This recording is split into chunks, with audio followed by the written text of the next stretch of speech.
don't get no respect at all. You kidding? When I had diabetes. Oh, you know that, huh? I don't get no respect from anyone. No, when I had diabetes, my wife kept sending me candygrams. Well, the whole thing goes back to my childhood. My uncle's dying wish, he wanted me on his lap. He was in the electric chair. What a childhood I had. The other kids made fun of me, made fun of my cousin, too. They called him Four Eyes. And later on, they got glasses, and they called him Eight Eyes. I mean, in my block, the kids were tough. All over my face, I had pimples. They used to grab me and play connect the dots. You kidding?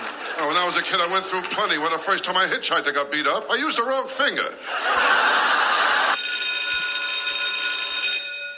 Good morning. It's Saturday, Enemies of My Country Saturday, March the 16th, and this is The True Conservative. Welcome to all the butchers, bakers, and candlestick makers out there. I'm Ron, your host, and the only true conservative in the United States today. So today, after the Serenity Prayer and the patriotic song of the day, we will have no free lunch, rules for radical conservatives, rules for retrogrades, rules for patriots, Bishop Barron, Ayn Rand, the 33 strategies of war, and the enemies of my country. All that and more when I get back.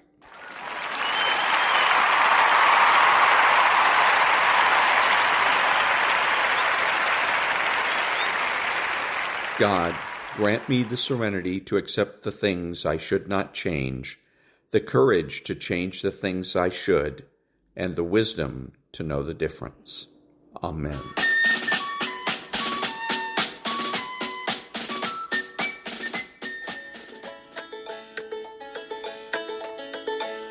In 1814, we took a little trip along with Colonel Jackson down the mighty Mississippi. We took a little bacon and we took a little beans, and we caught the bloody British in the town of New Orleans. We fired our guns and the British kept it coming. There wasn't as many as there was a while ago. We fired once more and they began to run it down the Mississippi to the Gulf of Mexico. We looked down the river and we seen the British come, and there must have been 100 of them beating on the drum. They stepped so high and they made the bugles ring. We stood beside our cotton bales and didn't say a thing.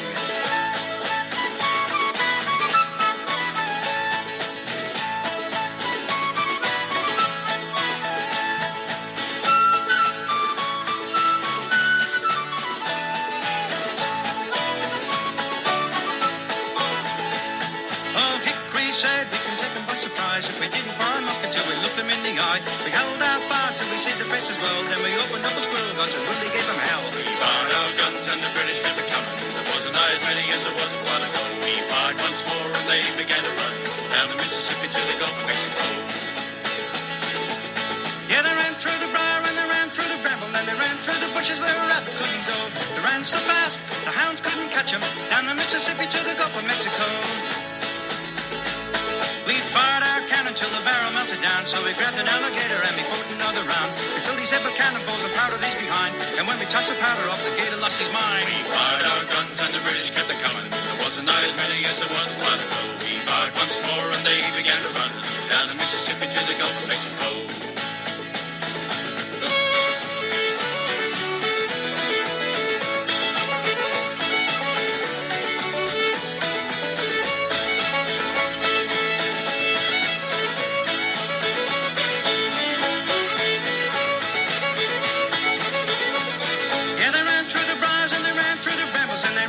Bushes where a rabbit couldn't go.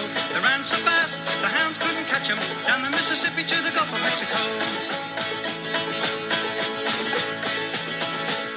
In 1814 we took a little trip along with Colonel Jackson down the mighty Mississippi. We took a little bacon and we took a little beans, and we fought the bloody British in the town of New Orleans. We fired our guns and the British kept it coming. There wasn't as many as there was a while ago. We fired once more and they began to run down the Mississippi to the Gulf of Mexico. We fired our guns and the British kept it coming. There wasn't as many as there was a while ago. We fired once more and they began to run down the Mississippi to the Gulf of Mexico. Down the Mississippi to the Gulf of Mexico. Down the Mississippi to the Gulf of Mexico.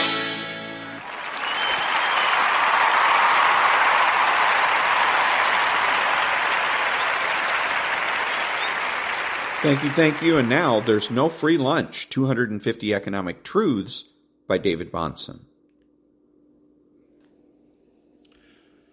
Capitalism does not merely mean that the housewife may influence production by her choice between peas and beans, or that plant managers have some voice in deciding what and how to produce. It means a scheme of values, an attitude towards life, a civilization, the civilization of inequality and of the family fortune. Joseph A. Schumpeter. Free enterprise is a holistic concept, the sum total of human action, the process of allocating scarce resources, the attitudes and values that shape such actions, and the civilization which can come out of freedom and virtue.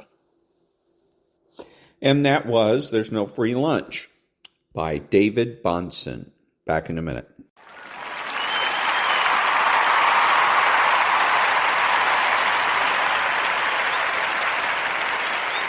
Thank you. And now, rules for radical conservatives. The most conservative movie ever made, although that will surely come as a shock to its writer and its director. When Jeff Goldblum draws the little diagram and explains that the aliens are using our satellites against us. Of course, he's proven spectacularly right when those silly hippie chicks somehow get up to the roof of Library Tower in Los Angeles with their new age welcome undocumented conquerors from outer space signs and immediately get blasted to kingdom come. We are nothing if not always on message. Which brings us to corollary number 3. Forget political correctness and speak your mind no matter what the consequences. You might file this one under Per Groa. As we've seen, PC is an all-purpose tool for your subjugation, expressly intended to prevent clear speech and thus clear thought. Those two things alone can defeat us, which is why we cannot permit them in our Orwellian version of a free country. The first battle that must be won, therefore, is the overthrow of the PC culture that we have built so assiduously over the past 5 decades.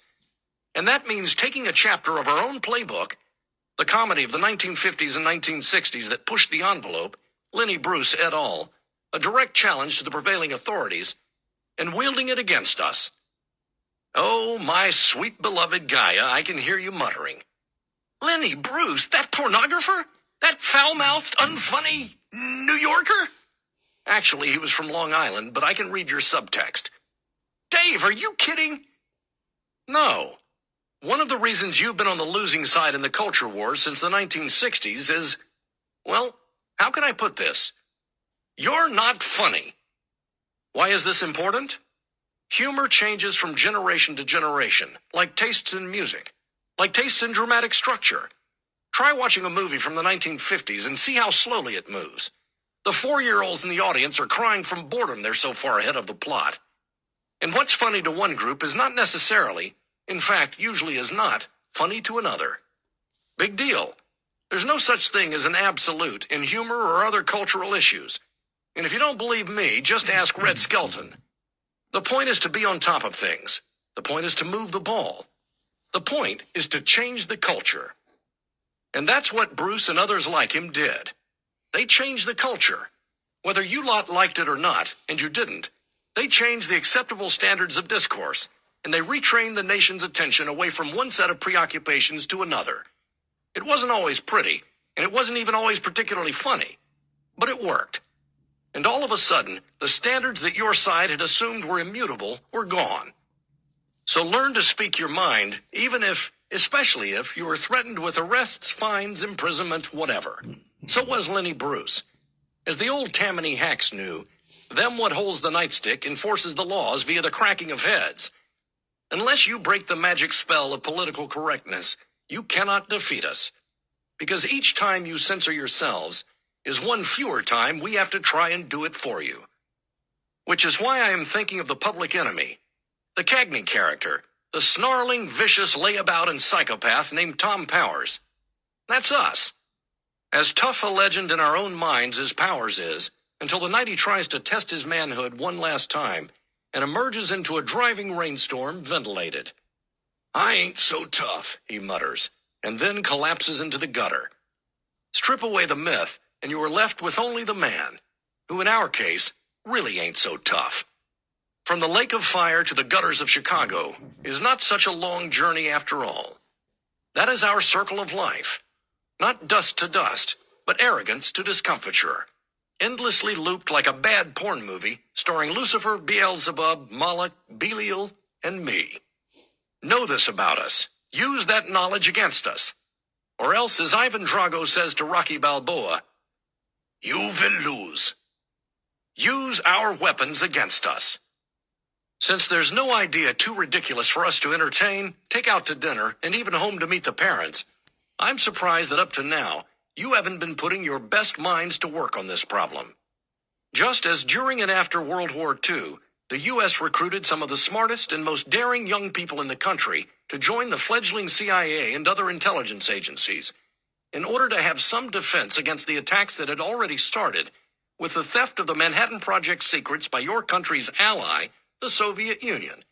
So should you be training a cadre of faux lefties to zip up the ladder from Andover to Harvard, to the New Republic, to the networks. Heck, if Josephine Baker and Julia Childs could do it, you clowns can do it. And that was the next part of Chapter 20, Rules for Radical Conservatives. And he says exactly what I've been saying, which is use their tools and techniques against them in order to win. Back in a minute.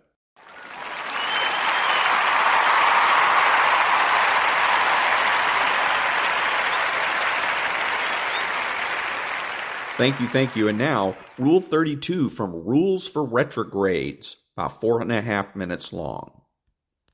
Rule 32. The monolithic private right-wing so-called boycott of leftist companies is a sham. Gutsier approaches to commercial confrontation are superior. The primary party inconvenienced by badly organized boycotts is the boycotter himself. Moreover, the quiet refraining from patronizing a certain business is no political action at all. Voluble publication of the boycott is a necessary component of increasing its efficacy and momentum. Personally, permanently refraining, for example, from patronizing Starbucks proves utterly futile because, by definition, there is no chance for the boycott to spread to like-minded individuals.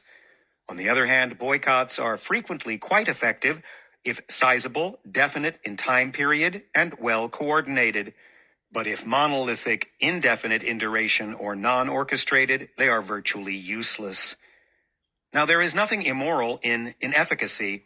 Many right-wingers adopt household policies involving refraining from consuming Starbucks, for example, which is perfectly fine. We designate such households monolithic boycotters.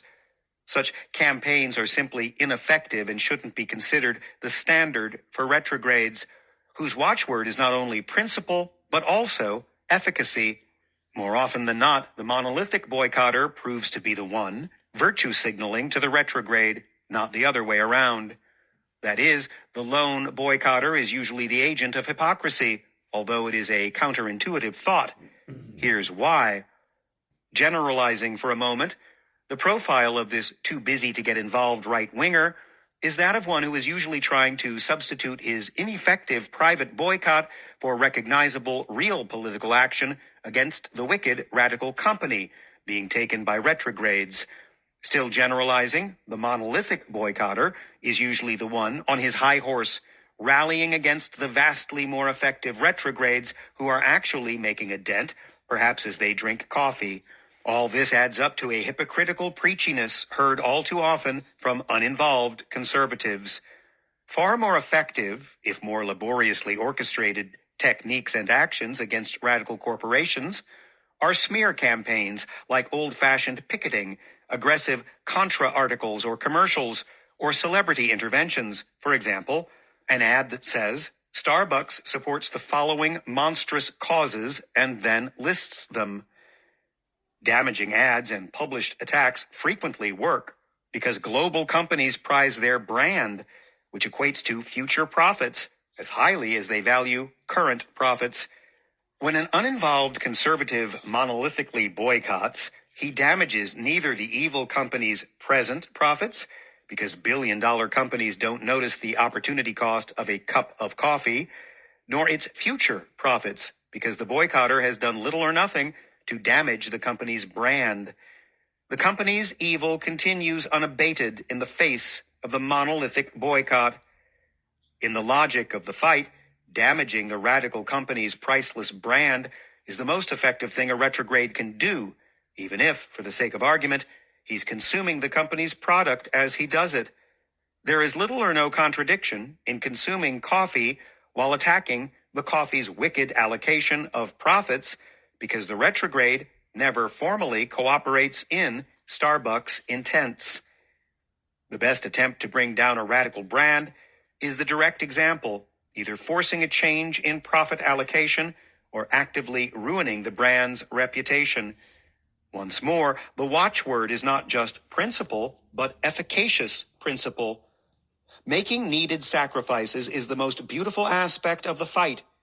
Making needless sacrifices, like refraining from a leftist company's coffee, is one of the silliest. If one is going to fight drawn-out, arduous battles, one needs priorities. And that was Rule 32 from Rules for Retrogrades, 40 Tactics to Defeat the Radical Left by Timothy and David Gordon. Back in a minute.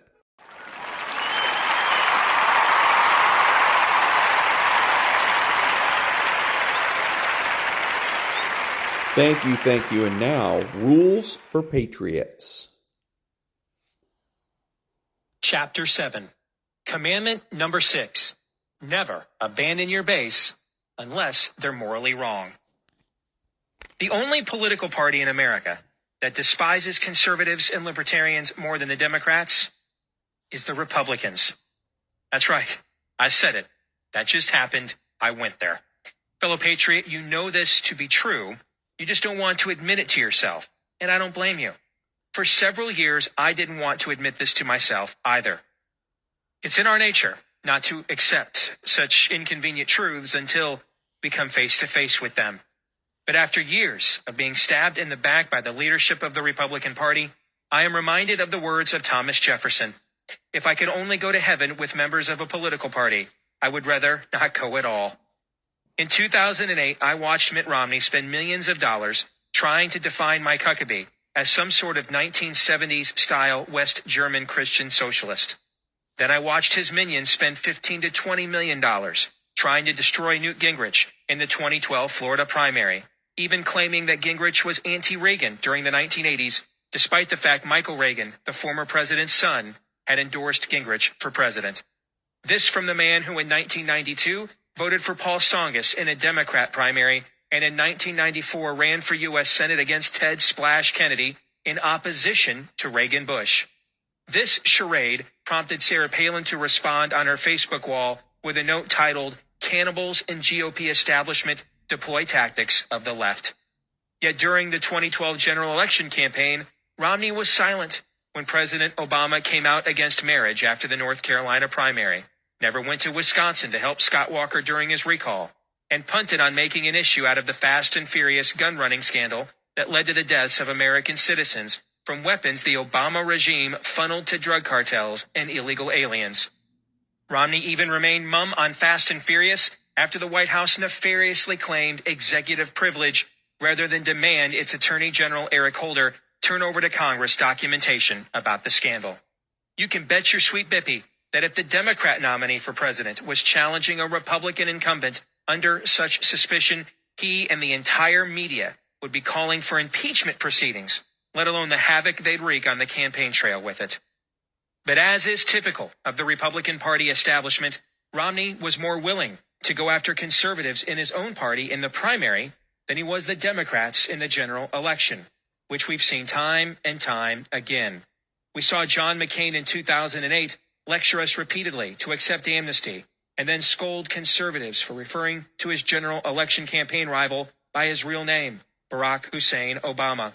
Remember in his 2000 campaign when McCain referred to Christians who opposed his then stance in favor of maintaining Roe v. Wade as, quote, agents of intolerance.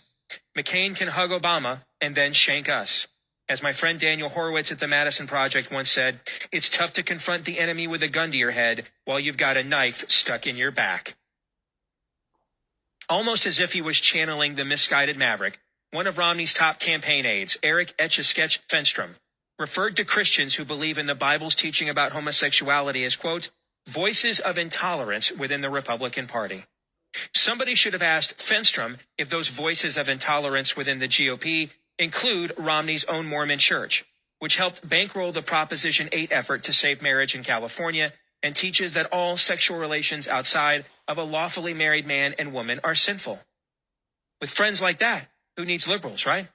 Former Florida Congressman Joe Scarborough, now a television personality on MSNBC, went on an anti-conservative rant on the network, telling conservatives to, quote, stay in your mother's basement and eat your Cheerios.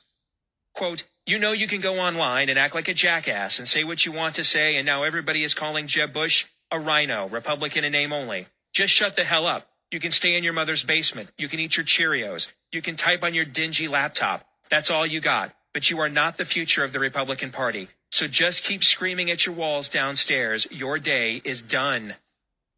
By the way, why were conservatives calling Jeb Bush a rhino?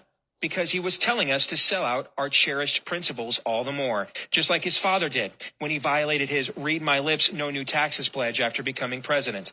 If I recall, his father lost his next election after doing so.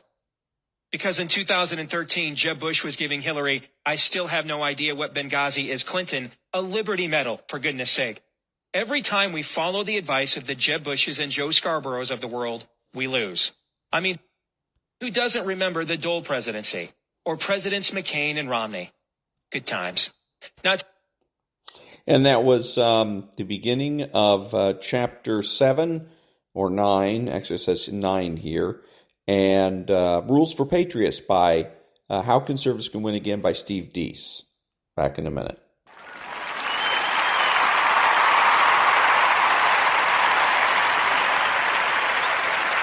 Thank you. And now Bishop Robert Barron. People say, okay, well, Bishop, but how do you argue? Can I propose a little two-step? And it's inspired by Thomas Aquinas. Someone makes a claim, right, against something you believe. Here's the first step. Identify something in that claim that's right. Because invariably there will be, unless the person is completely insane. Begin not with, you're an idiot, shut up. But begin with, yeah, you know what, actually, something you're saying here is true. Here's the second little simple move. Distinguish. Make the distinction that brings out where you think what you're saying is true over and against the claim they're making. It's a little two-step dance. Acknowledge the truth of it, make the distinction. Now watch something here. Instead of simply fighting, you say A, I say not A, and bop, bop, bop, we fight. What I proposed is like a little dance. We'll take two steps together. We're kind of dancing, I hope, in the direction of the truth. We're actually moving together toward something beyond both of us, which is the fullness of truth. And that was Bishop Robert Barron. Back in a minute.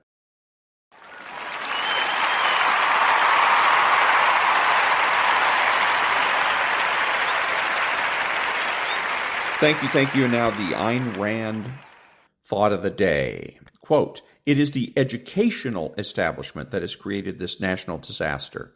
It is philosophy that has created the educational establishment. The anti-rational philosophic trend of the past 200 years has run its course and reached its climax. To oppose it will require a philosophical revolution, or rather, a rebirth of philosophy. Unquote. And that was the Ayn Rand thought of the day. Back in a minute.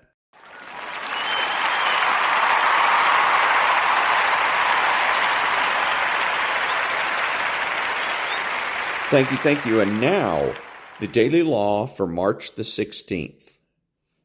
March 16th. Alter your perspective. The lesson is simple. What constitutes true creativity is the openness and adaptability of our spirit. When we see or experience something, we must be able to look at it from several angles to see other possibilities beyond the obvious ones. We imagine that the objects around us can be used and co-opted for different purposes. We do not hold on to our original idea out of sheer stubbornness or because our ego is tied up with its rightness. Instead, we move with what presents itself to us in the moment, exploring and exploiting different branches and contingencies. We thus manage to turn feathers into flying material. The difference then is not in some initial creative power of the brain, but in how we look at the world and the fluidity with which we can reframe what we see. Daily law. Creativity and adaptability are inseparable. Look at things today from every possible angle.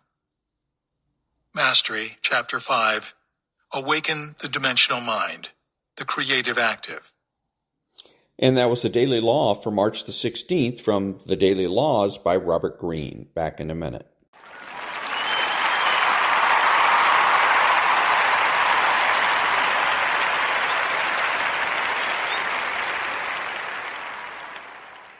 Thank you. And now the next chapter from The 33 Strategies of War. Chapter 20. Maneuver them into weakness. The ripening for the sickle strategy. No matter how strong you are, fighting endless battles with people is exhausting, costly, and unimaginative. Wise strategists generally prefer the art of maneuver. Before the battle even begins, they find ways to put their opponents in positions of such weakness that victory is easy and quick. Bait enemies into taking positions that may seem alluring, but are actually traps and blind alleys. If their position is strong, get them to abandon it by leading them on a wild goose chase. Create dilemmas. Devise maneuvers that give them a choice of ways to respond, all of them bad. Channel chaos and disorder in their direction. Confused, frustrated, and angry opponents are like ripe fruit on the bough. The slightest breeze will make them fall. Maneuver warfare. Throughout history, two distinct styles of warfare can be identified. The most ancient is the war of attrition. The enemy surrenders because you have killed so many of its men. A general fighting a war of attrition will calculate ways to overwhelm the other side with larger numbers, or with the battle formation that will do the most damage, or with superior military technology. In any event, victory depends on wearing down the other side in battle. Even with today's extraordinary technology, attrition warfare is remarkably unsophisticated, playing into humanity's most violent instincts. Over many centuries, and most notably in ancient China, a second method of waging war developed. The emphasis here was not destroying the other side in battle, but weakening and unbalancing it before the battle began. The leader would maneuver to confuse and infuriate, and to put the enemy in a bad position, having to fight uphill, or with the sun or wind in its face, or in a cramped space. In this kind of war, an army with mobility could be more effective than one with muscle. The maneuver warfare philosophy was codified by Sun Tzu in his Art of War, written in China's Warring States period in the 5th to 3rd century BC. Over 200 years of escalating cycles of warfare in which a state's very survival depended on its army and strategists. To Sun Tzu and his contemporaries, it was obvious that the costs of war went far beyond its body counts. It entailed a loss of resources and political goodwill, and a lowering of morale among soldiers and citizens. These costs would mount over time, until eventually even the greatest warrior nation would succumb to exhaustion. But through adroit maneuvering, a state could spare itself such high costs and still emerge victorious. An enemy who had been maneuvered into a weak position would succumb more easily to psychological pressure. Even before the battle had begun, it had imperceptibly started to collapse and would surrender with less of a fight. Several strategists outside Asia, most notably Napoleon Bonaparte, have made brilliant use of maneuver warfare. But in general, attrition warfare is deeply ingrained in the Western way of thinking, from the ancient Greeks to modern America. In an attrition culture, thoughts naturally gravitate toward how to overpower problems, obstacles, those who resist us. In the media, emphasis is placed on big battles, whether in politics or in the arts. Static situations in which there are winners and losers. People are drawn to the emotional and dramatic quality in any confrontation. not the many steps that lead to such confrontation. The stories that are told in such cultures are all geared toward such battle-like moments, a moral message preached through the ending, as opposed to the more telling details. On top of it all, this way of fighting is deemed more manly, honorable, honest. More than anything, maneuver war is a different way of thinking. What matters here is process, the steps toward battle, and how to manipulate them to make the confrontation less costly and violent. In the maneuver universe, nothing is static. Battles are, in fact, dramatic illusions, short moments in the larger flow of events, which is fluid, dynamic, and susceptible to alteration through careful strategy. This way of thinking finds no honor or morality in wasting time, energy, and lives in battle. Instead, wars of attrition are seen as lazy, reflecting the primitive human tendency to fight back reactively without thinking. And that was the first part of Chapter 20, Maneuver Them into Weakness, from the 33 Strategies of War. Back in a minute.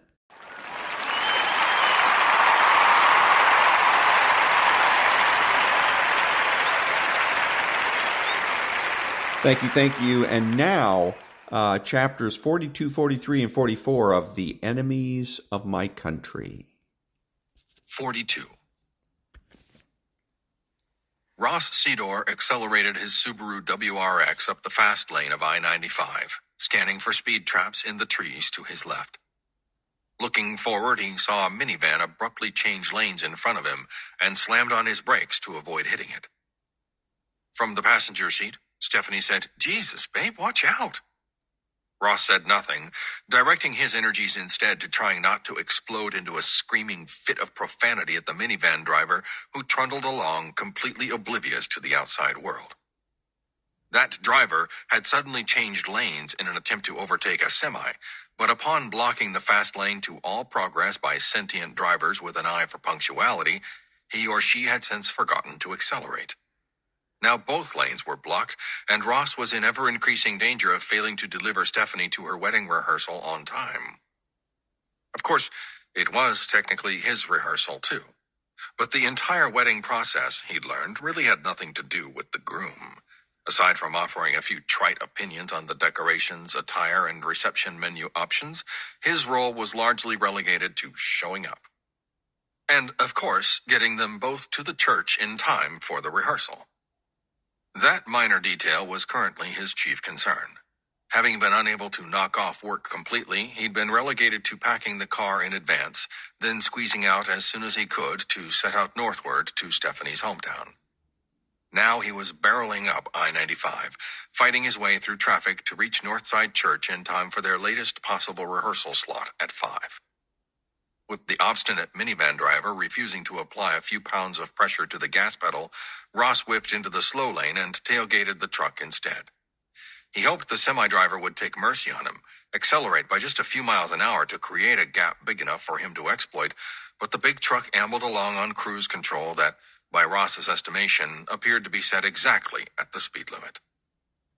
He tailed the minivan again, then the semi, mentally pleading with either or both of them to hurry the hell up and let him pass. Finally, the minivan edged forward, Ross trailing a half car length off the rear bumper and finally creeping up the side of the semi-trailer to see the logo of Blackwood Seafood Company. Looking over to shoot an angry glance at the trucker, he saw a rotund Chinese man with a beard. The driver didn't look back, keeping his emotionless eyes forward. "No wonder he was so slow," Ross said. "He's DWA. Driving while Asian." "Ross, stop it." "What?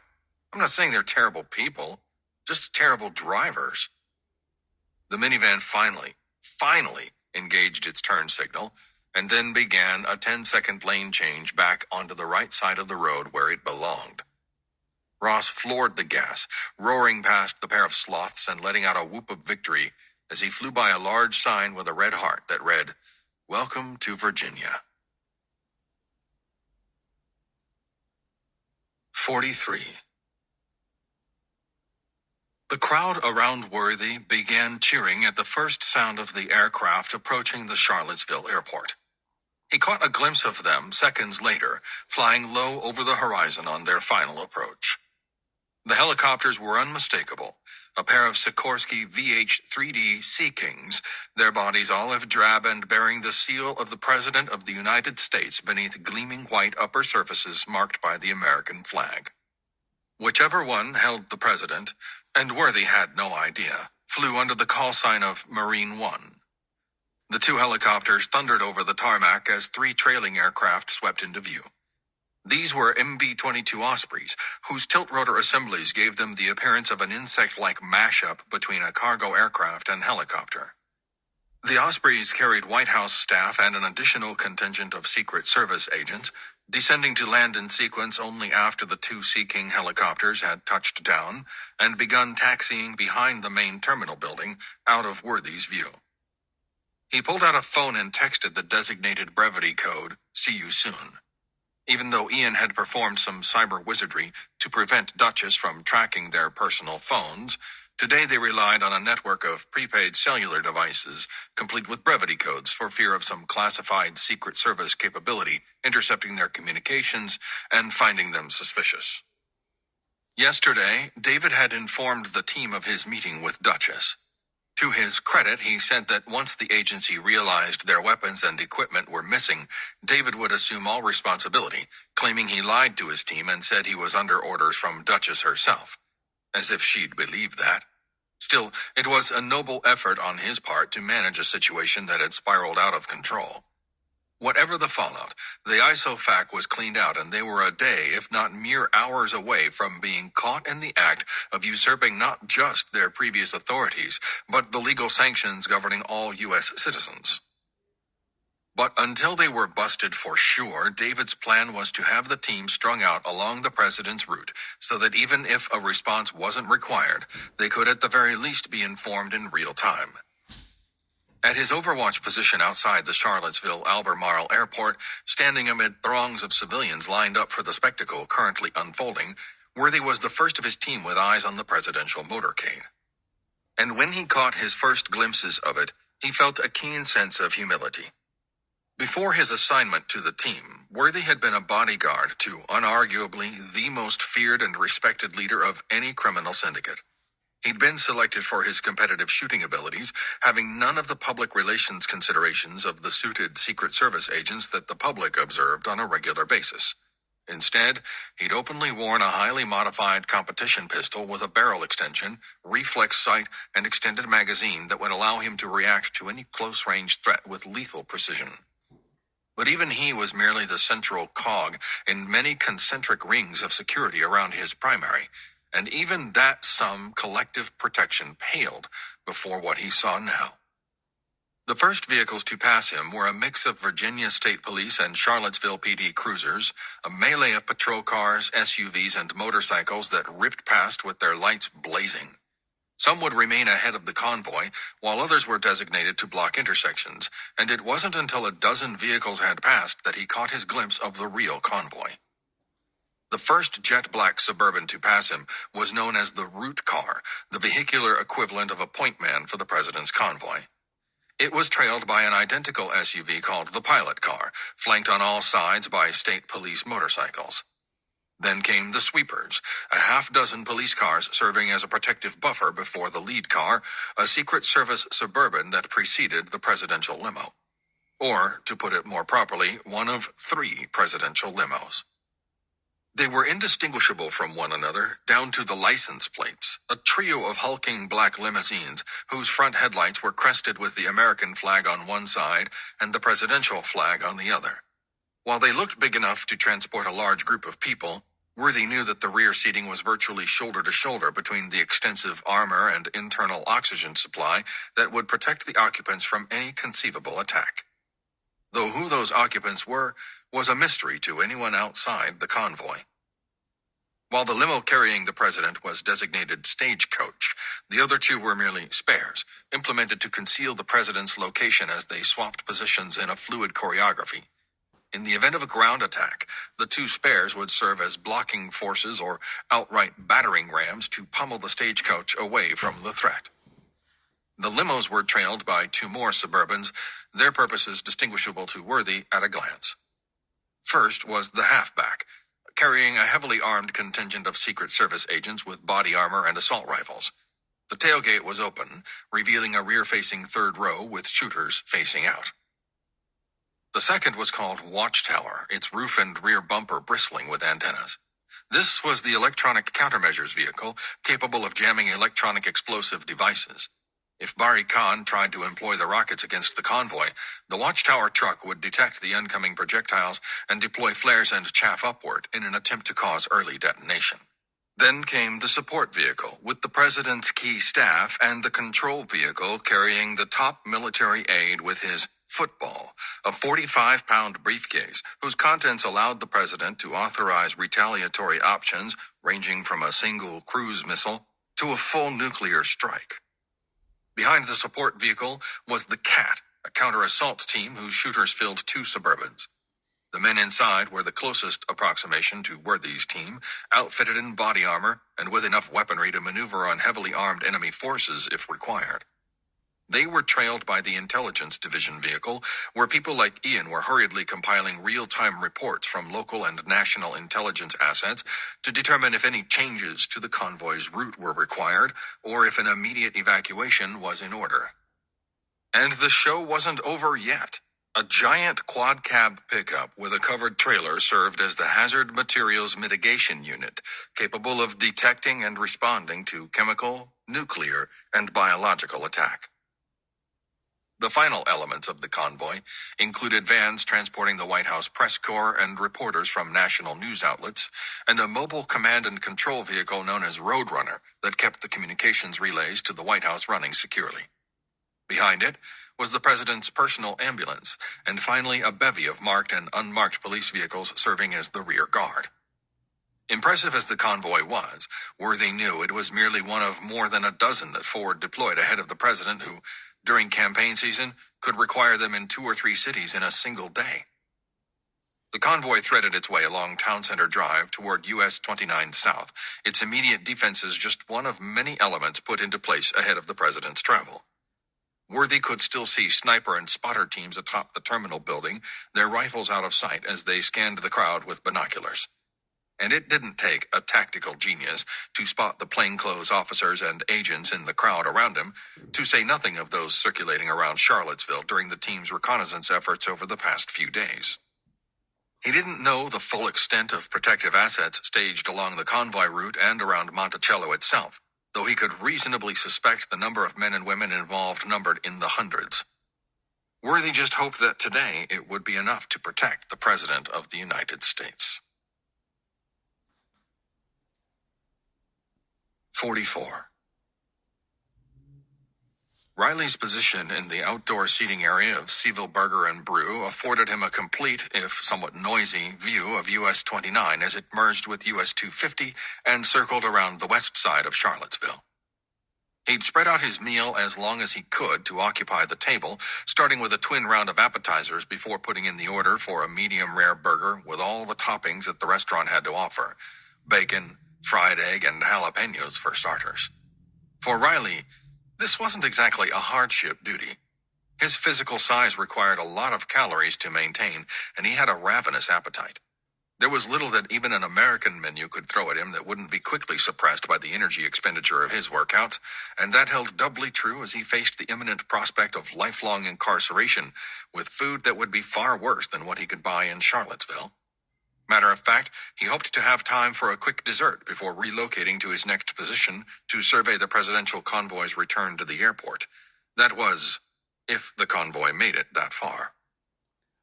The traffic noise beside him abated considerably in one fell swoop, the stream of vehicles in the southbound lanes trailing off to nothing as temporary roadblocks took effect.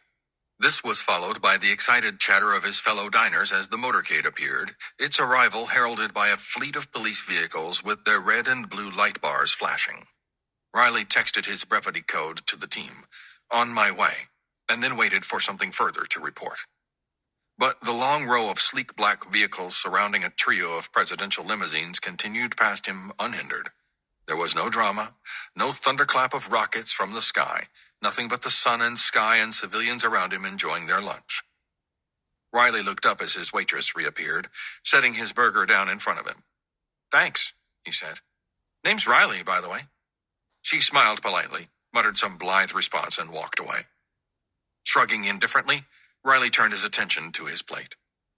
Then he lifted his burger in both hands, gave a sigh of delirious pleasure, and took the first bite. 45.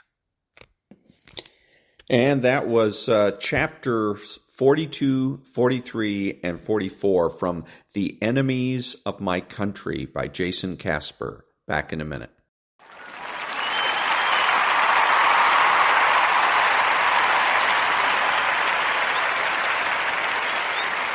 Thank you. This is Ron, your host, the only true conservative in the United States today, bidding adios to all the butchers, bakers, and candlestick makers out there and reminding you that you are not neutral and that the government has no rights.